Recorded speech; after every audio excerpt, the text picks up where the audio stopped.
धन्यवाद सर। व्यासपीठ पर विराजमान अपने स्कूल के वरिष्ठ शिक्षक श्री पिंपळे सर, यहाँ पे मौजूद मेरे सहकारी वृंद और विद्यार्थी मित्रों, क्योंकि मुझे आजकल स्कूल में हिंदी भाषा सिखाने का मौका दिया गया है, जिम्मेदारी दी गई है, इसलिए आज मैं पहली बार हिंदी में भाषण करते हुए तुम्हें दिखाई दे रहा हूँगा। तो मैंने सोचा क्यों ना आज हिंदी में ही बात की जाए, क्योंकि भाषा ऐसी चीज़ है कि जो बात करने से और भी हमारी अच्छी हो जाती है, उसमें बोलना हमारा और भी अच्छा हो जाता है, बोलना सुधर जाता है। कोई भी भाषा में अगर आप बात करना शुरू करते हो, धीरे धीरे आप उस भाषा पर आपकी पकड़ हो जाती है। अंग्रेजी भी उसमें शामिल है। आप अगर घर पे अंग्रेजी की प्रैक्टिस करते हो, एक दूसरे से अंग्रेजी में बात करना शुरू कर दोगे तो आपकी अंग्रेजी भी अच्छी हो जाएंगी और आप अंग्रेजी में बात करना सीख लोगे, पूरी तरह अच्छे से अंग्रेजी में बात करने लगोगे। तो उसी तरह से मैं भी, हिंदी तो आती है मुझे, लेकिन इतनी बातें पहले मैं नहीं करता था जितने कि अभी मैं हिंदी पढ़ता हूँ और हिंदी पढ़ाता हूँ और हिंदी में बात करता हूँ। तो आज भारतीय स्वतंत्रता संग्राम के असंतोष के जनक जिनको कहा जाता है, वो लोकमान्य तिलक जी की जयंती है। 23 जुलाई को उनका जन्म हुआ था रत्नागिरी ज़िले में, और बचपन से ही उनको पढ़ाई में बड़ा लगाव था। लेकिन गणित विषय उनका थोड़ा इतना अच्छा नहीं था, जैसे कि सब बच्चों को होता है। गणित कठिन जाता है ना, बहुत लोगों को गणित यह विषय कठिन लगता है, मुझे भी कठिन लगता था। तो वैसे ही लोकमान्य तिलक जी का हुआ था, लेकिन बाद में उन्होंने अभ्यास करके गणित पर अपना प्रभुत्व प्रस्थापित करके गणित विषय पर उन्होंने पुस्तकें भी लिखी थी, और उन्होंने खगोल शास्त्र का भी अभ्यास किया था, जिसमें भी गणित की ज़रूरत पड़ती है। तो ऐसे फिर वो उसमें उन्होंने प्रभुत्व अपना प्रस्थापित कर लिया। किस बात से? उसकी हमेशा प्रैक्टिस कर करके। तो बच्चों ने, स्टूडेंट ने, विद्यार्थियों ने ये भी ध्यान में रखना चाहिए कि कोई विषय अगर हमको कठिन जाता है तो उस विषय के पीछे लग जाना, तो विषय हमारा उस विषय पर प्रभुत्व स्थापित हो सकता है। तो लोकमान्य तिलक जी के बारे में बहुत कुछ सब लोगों ने सुना है। अभी अपने पिंपळे सर भी उनके बारे में कुछ कहने वाले हैं, कुछ बातें तिवाले सर ने भी कह दी। तो बहुत ही वो होशियार थे स्वतंत्रता आंदोलन के। वो उन्होंने शुरुआत की थी उसको।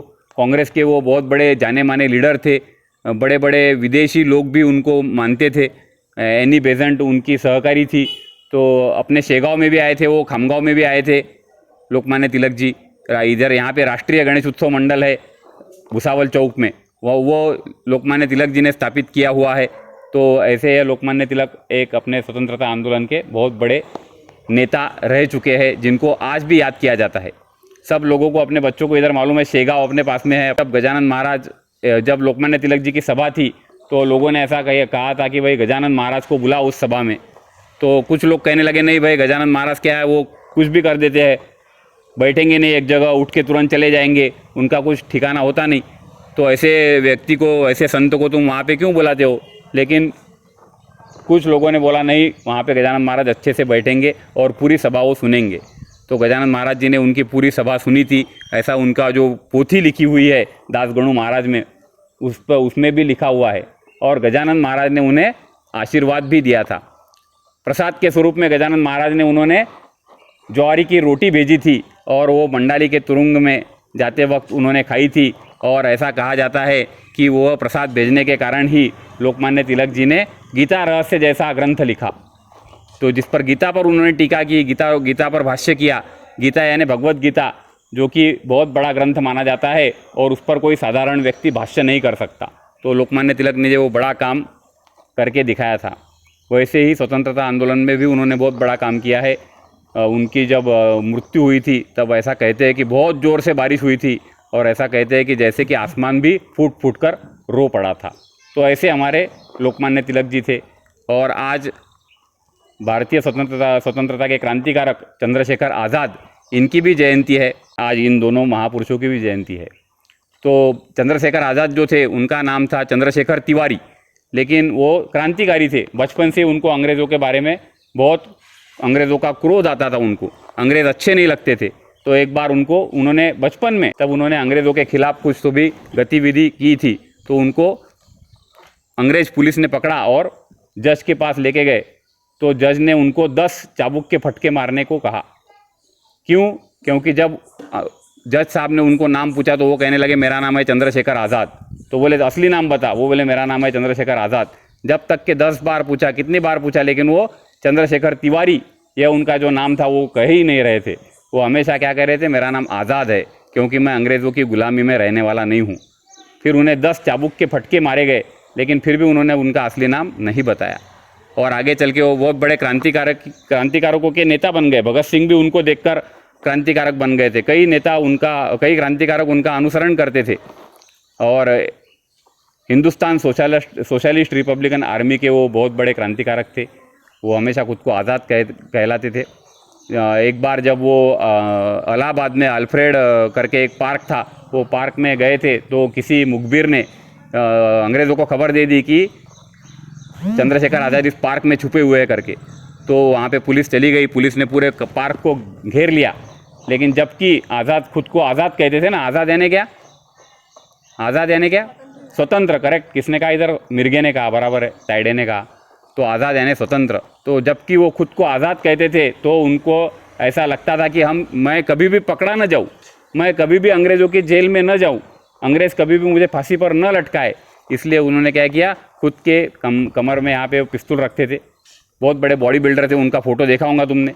बचपन में मैं उनकी तस्वीर देखा करता था जलम नाके पे, तो उनकी बहुत बड़ी तस्वीर लगी थी तब। और उसके नीचे लिखा था, जली को आग कहते हैं, बुझी को राख कहते हैं, और जिस राख से बारूद बनते उसे चंद्रशेखर आज़ाद कहते हैं। तो बहुत ही अच्छी तस्वीर थी, मेरे स्मरण में है आज भी। तो उन्होंने जब उनको वो पार्क में पुलिस ने घेर लिया, पुलिस ने उनको आह्वान किया कि तुम छुपे हुए हो, बाहर आ जाओ। तो उन्होंने पुलिस की एक न मानी और पुलिस पर वो गोलियां झाड़ने लगे। लेकिन उनकी गोलियां ख़त्म हो गई, फिर एक ही गोली रह गई। तो उनको ऐसा लगा पुलिस उनको पकड़ लेगी भाई और जेल में डाल देंगी, फांसी पे लटका देंगी। तो उनको वो मंजूर नहीं था। उन्हें मरते दम तक क्या रहना था, आज़ाद रहना था। इसलिए उन्होंने खुद की जो पिस्तौल जो है अपने माथे पे रखी और खुद को गोली मार दी। लेकिन वो मरते दम तक अंग्रेज़ों के हाथ में गए क्या, नहीं। तो ऐसे दो महापुरुषों की आज जयंती है और उन्हें आज हम स्मरण कर रहे हैं। कई लोग उनको देश भर में स्मरण कर रहे हैं। सुबह ही मैं दस्तूर रतन जी ग्रंथालय में गया था। वो ग्रंथालय अपने खमगांव का बहुत अच्छा नामांकित और बड़ा ग्रंथालय है।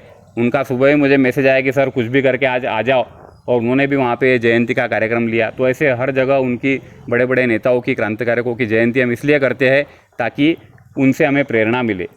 वो प्रेरणा लेकर हम भी पढ़ाई में आगे बढ़े, हम भी कुछ तो भी पढ़े, हम भी उनके जैसी कुछ किताब लिखे, हम भी उनके जैसी कुछ कविता करें। ऐसे हमें प्रेरणा मिलती है। इसलिए हम जयंती के कार्यक्रम हर एक जगह भारत में लेते हैं।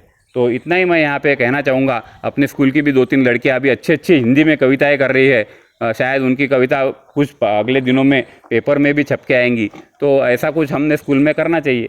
तो इतना कहकर मैं मेरी वाणी को विराम देता हूँ। धन्यवाद।